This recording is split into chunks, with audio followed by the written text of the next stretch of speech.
troops right in front of their door. It meant losing influence in Eastern Europe. It meant losing Eastern Germany completely. And we knew that the Soviet Union, we had that experience 3 times earlier, in Berlin, in Hungary, in Prague, where they did use force. And, in a way successfully. The revolutions at that time did not work out there. So for me, I think that this may be the reason for the Nobel Peace Committee to give the award to Gorbachev only and not to all of the leaders at that time. I think they had the choice either to give it to Gorbachev alone or to him and the 3 leaders of the Western powers at that time.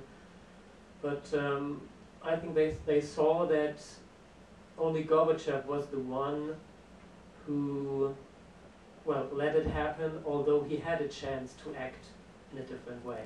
This may be the reason, but maybe someone else has a different opinion on that.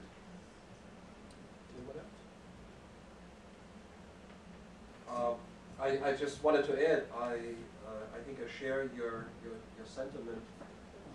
I think many people at the time expected at least some sort of crackdown, a la Prague, a la Hungary, and it didn't happen. That was astonishing.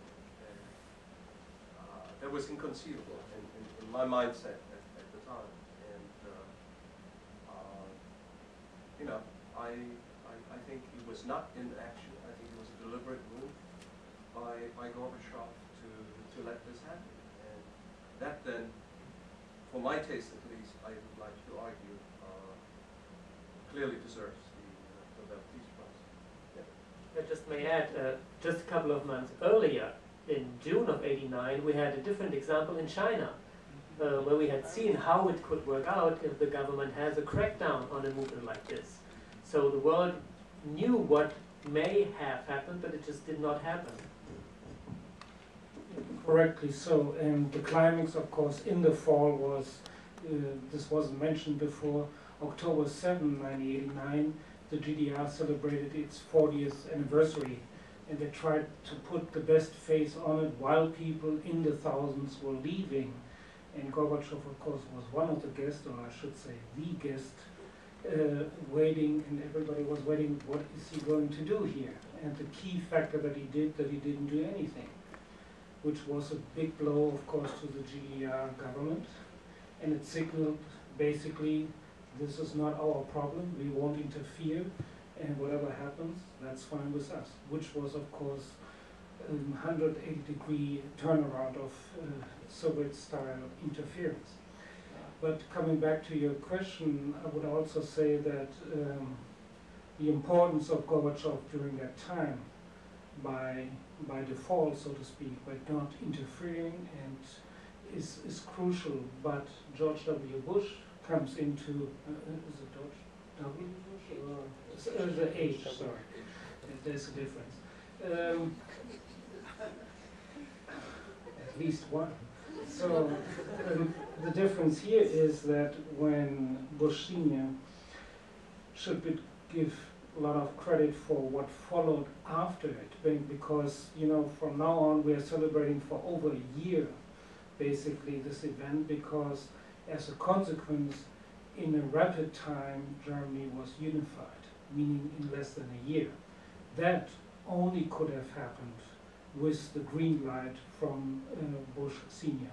He was the first one, different than France and England, to say, go ahead, you have my support towards unification. He signaled that to Kohl.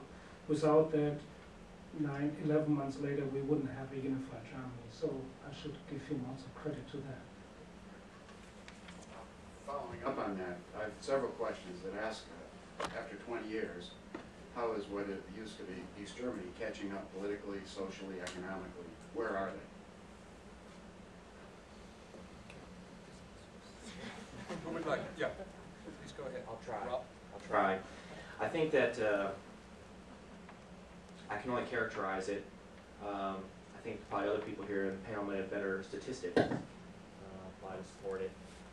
I would say that from an economic situation, there's been a lot of reinvestment in the what was formerly East Germany, and that has helped, but it still has a very different situation with respect to unemployment. I think probably somewhere in the range of 15 to 20% unemployment in large sections of what is East Germany today, or what was East Germany then. And so I think there's still some work to be done there. I think that there is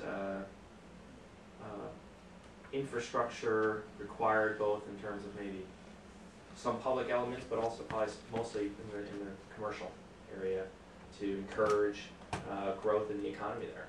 And I think that that's probably been happening. That's been happening for 20 years, but it was a long journey, and I think it also demonstrated a lot of commitment from the people that do business there today, and the former BRD Germany to help grow that part of the country, and I think they're still committed to it today.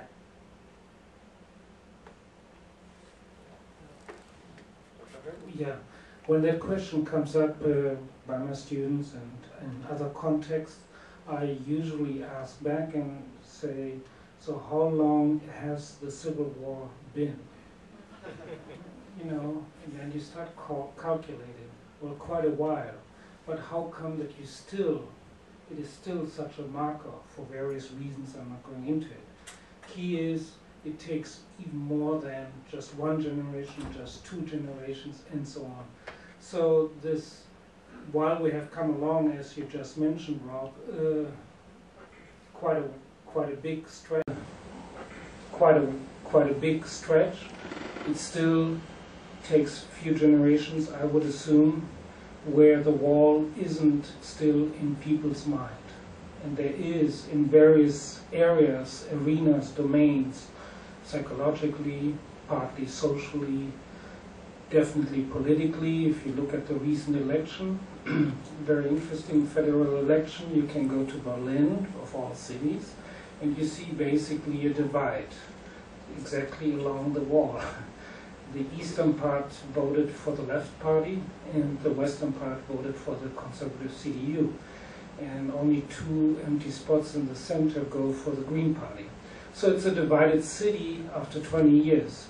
So in other words, there are still walls, mental ones, not physical ones, but it will take some time, and for Americans to understand it, think of the Civil War and why you still have reasons or no reasons to talk about it.